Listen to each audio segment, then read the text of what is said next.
Yeah, it's time for a cup of tech gumbo. Yes, we are welcoming in Haggai Davis. What's happening, dude?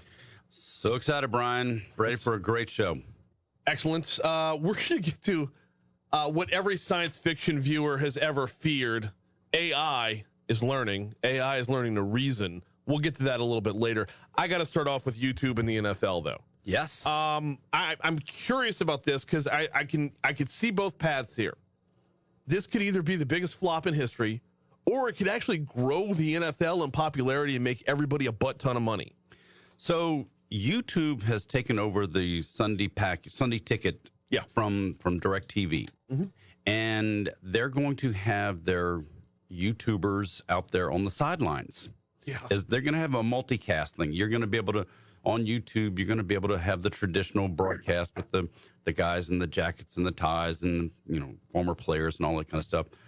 Or you're going to have the alternative where you're going to have, like, Dude Perfect on the sidelines of a game. Right. And having their commentary.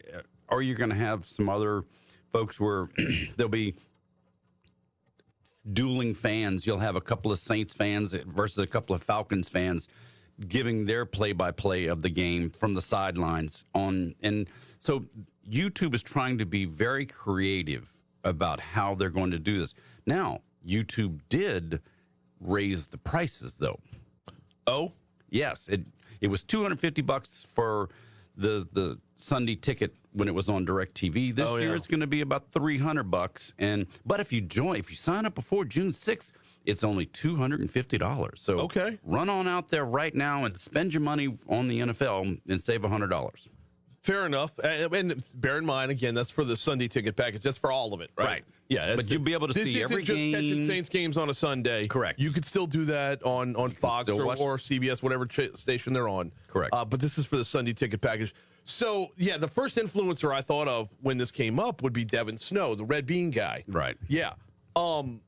This would be an outlet where you're going to see a lot of crossover audience to begin with. I'm hard-pressed to believe that people who like Devin Snow, people who like the Red Bean reviews, don't already follow the Saints, and vice versa, right? These are two things that are synonymous with New Orleans.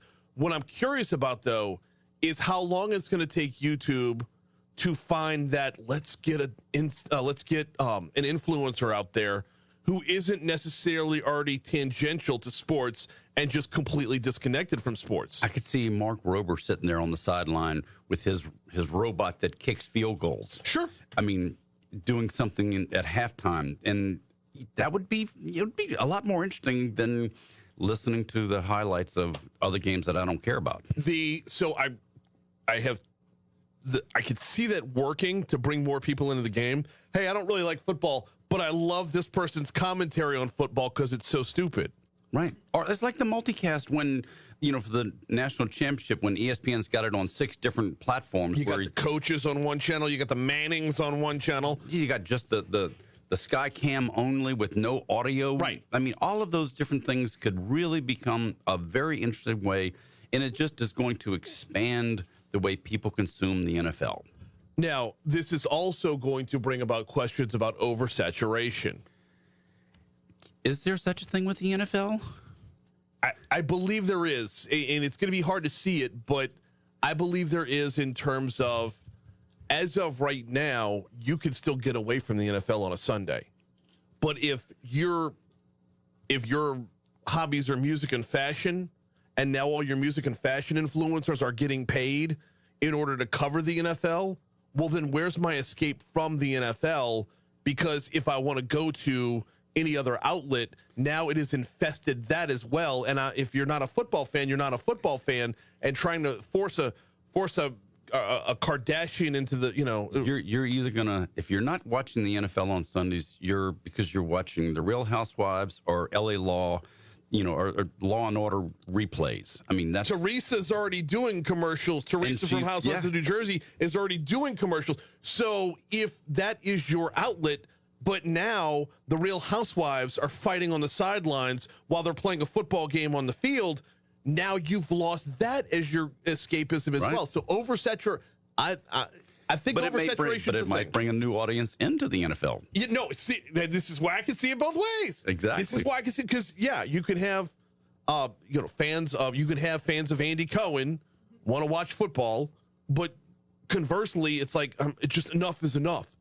So yeah, I don't know where that's going to. I do want to talk about the one other YouTube story we talked about this week. Oh, the guy that. Oh yeah. I actually go ahead.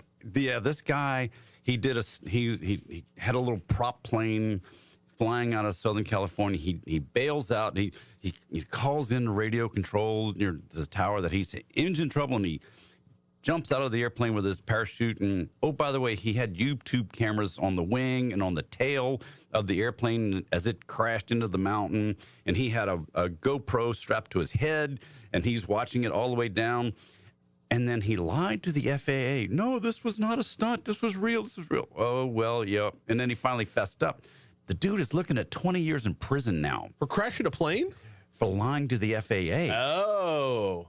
It's also illegal to crash a plane like that. Really? Purposefully. Yes, it is. Oh. But when you lie about it, you just made it worse. Always. It's not the scandal, it's cover up. And so the cover up is always worse than the actual crime. Right.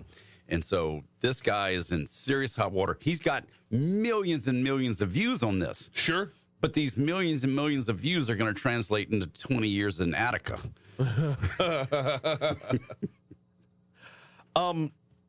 Yeah, we're there. We're there where it's worth crashing a plane for the YouTube clout. And that's just amazing to me that it's a fascinating video. It's about 10 minutes where the plane crashes in and he hikes through the mountain, through the scrubs and brush and finds the plane and everything. And amazingly enough, the cameras survived the crash. That's bonkers right there. Well, that's a testament to the GoPro. He didn't have any fuel on the plane, so there's no incendiary boom. It just bang into the mountain. He's got to do it again. It would be so much better with explosions. He's Haggai Davis. We're doing a Cup of Tech Gumbo as we do every Friday right here on Talk 107.3 FM. Quick break, checking traffic, checking your money now. Coming back at 6:46.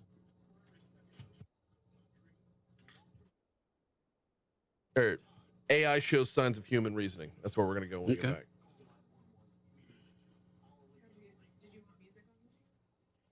Do what?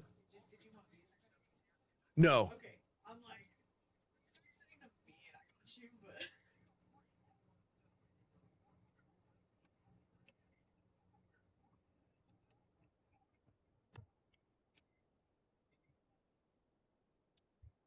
La la la.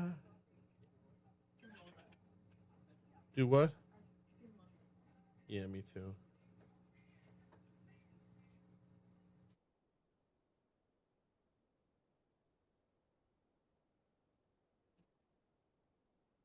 That's what you call. That's what. Yeah, that. Okay. Okay. Armin van Buren. Armin van Buren. Yes. Paul Oakenfold. Eric Prydz. I'm like, are you just throwing out random names? Yep. The Johnu? Yeah, that'll work.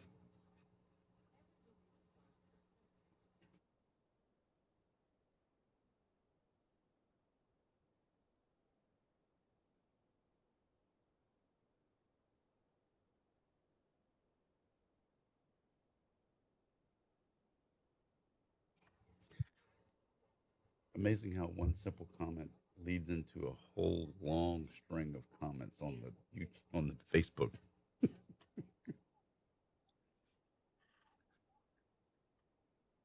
Why? What happened? When Alondra said she was choking on something, then everybody went off on choking on chicken wings and everything else. Gotcha. Talking about where there's good chicken. Because I had chicken wings for dinner last night. You did. Pluckers? Wingstop. It's because Pluckers is too expensive sometimes. Don't say that. They're too far away.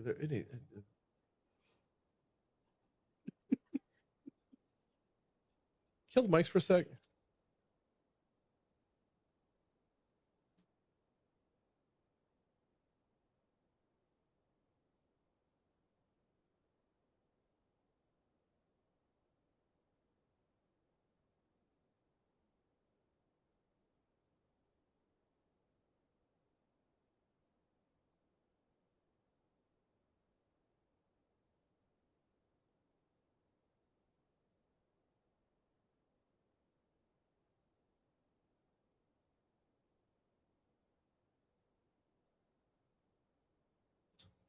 put us back on.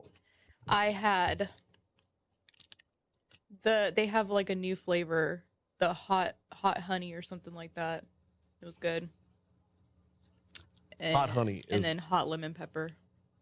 that's kind of their go-to at Wingstop. What? The hot lemon, whatever. Yeah. Nice combo.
See the Not right now, I didn't.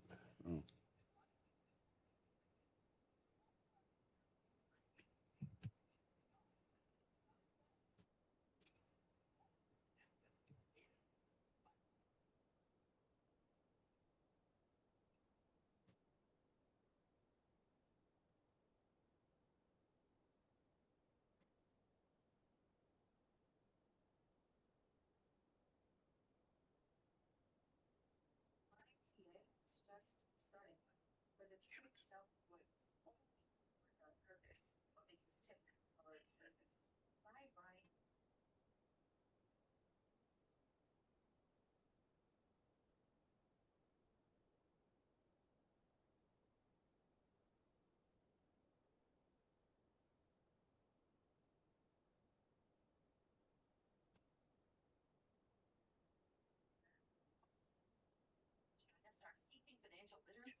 'Did I see what?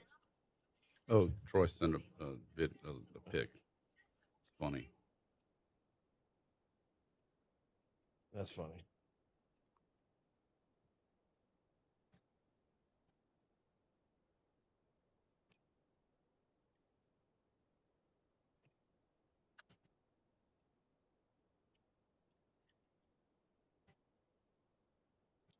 .652 Talk 107.3 FM WBRP, 69 degrees in downtown Baton Rouge.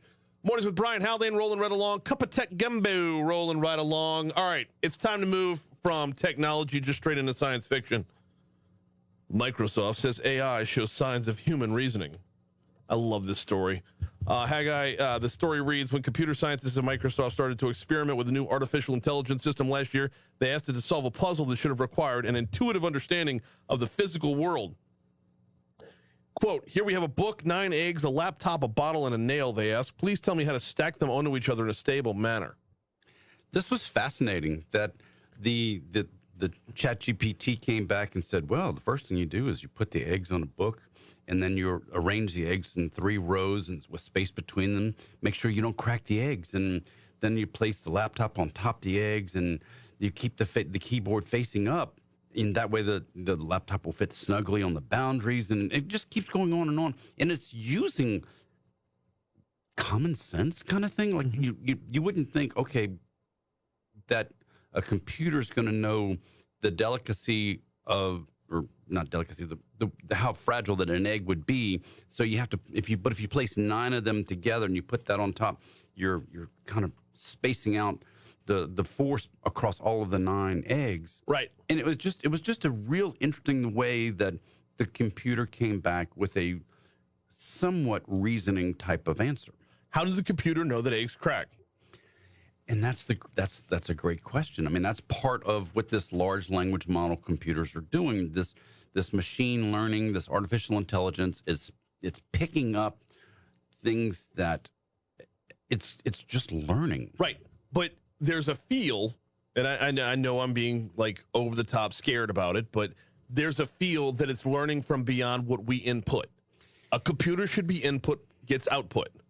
It can only spit back out what we've already put into it, not what it has learned on its own. And that's where the intuition comes in. And so Sam Altman, the CEO of OpenAI, the ones who created ChatGPT, he was testifying at Congress in front of a Senate hearing this week, and he said, "Look, Congress, you guys need to pass some laws, some kind of legislation. We need some guardrails. Right. We need some guidance because we're going to get out of control with this large language machine models, rather, and what this is going to do. If you don't tell us we need to slow down and start doing things right, you're going to have these computers learning too fast and saying too much too soon." And this is the fear. This is the sci-fi end of it. And it's legitimate. If you're and if you haven't played with ChatGPT, I encourage you to go do so. It's a lot of fun. It's really fascinating how good it is. But this is again one of those things where if this needs to be a tool, you need to learn how to use this tool. If we as a society don't learn how to get in front of this technology and learn it, we're going to get rolled over by it. Oh, 100%. If you're not embracing and if you're not out in front by 2 steps right now, you're going to be 2 steps behind before you know it. The analogy, and we used it on the show, we're on a surfboard right now. If you're not paddling, this wave is coming really, really fast. Better analogy. And you're going to either get rolled up and slammed onto the beach or you're going to miss the wave and float out to sea if you don't catch this wave, because this thing is coming. It's real. It's going to take a lot of jobs away from a lot of people if you're not careful. And most of those jobs are going to be white-collar jobs.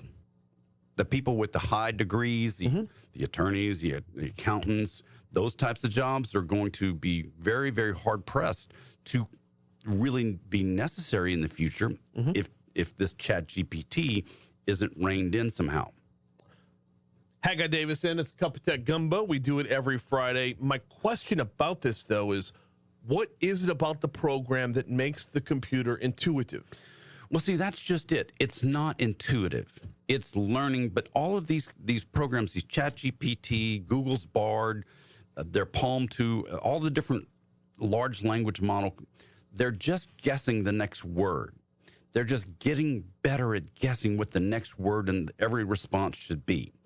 If you ask ChatGPT, because I did it last night. It's all based off of probabilities, though. Yes, it's just, but if you ask it, will LSU win the College World Series this year? And it came back and said, I can't answer that question. All my data stops in June of 2021. I can't predict things. I can only tell you about what I've learned. And so it's going to be very quick to slow things down as far as any kind of predictors. It's going to seriously break down information and instead of the Google search where you get a million just different links, this thing gives you a single answer now. Which, by the way, is even more dangerous because not only is it creating its own ability to decide, it's taking away ours. Absolutely. And this is, again, as a society, we have got to learn how to use these programs. These artificial intelligence is really, really taking over. And, I'm not trying to, sound the alarm and ring the clarion bell, but it's kind of frightening if we don't get in front of it. If we don't learn how to use this technology as a tool, we will become tools of the machine. Right. So how do we teach the machine that we're still in charge? Ooh, that's a good question. I mean, look, I tell my kids all the time, be nice to Alexa. Like you say please and thank you to Alexa. Yes. Because if we do this wrong and one day the machines are in charge, if they have the ability to reason, hopefully they would have the ability to feel as well. remember who was nice to it. Right. Right. Once the machines are in control, they need to know. Hey, no, the Haldanes, they were all right. They say please and thank you. That's how it rolls over there. Fair point. What else is coming up? We got 30 seconds. What else is coming up? We're going to talk about AM radios and whether or not they're going to be taken out of cars because the AM interferes with the electronic vehicles. Oh, yeah, I've seen that. They're pulling it from EVs. They're pulling it from a number of different. Ford is getting rid of AM entirely. Yeah, Just saw that. all their new vehicles getting rid of AM radio. And now Congress is trying to put out legislation that says, no, you have to keep AM in the car. Which is probably the right legislation because It's a proven technology. It's a proven technology. It's full. It will be there. It will always be there. It costs nothing to have that AM in the radio. Exactly. He's Tag Guy Davis. We do a Cup of Tech Gumbo every Friday, Saturday and Sunday at 4 for a full serving. Appreciate you. You bet. Here comes ABC News.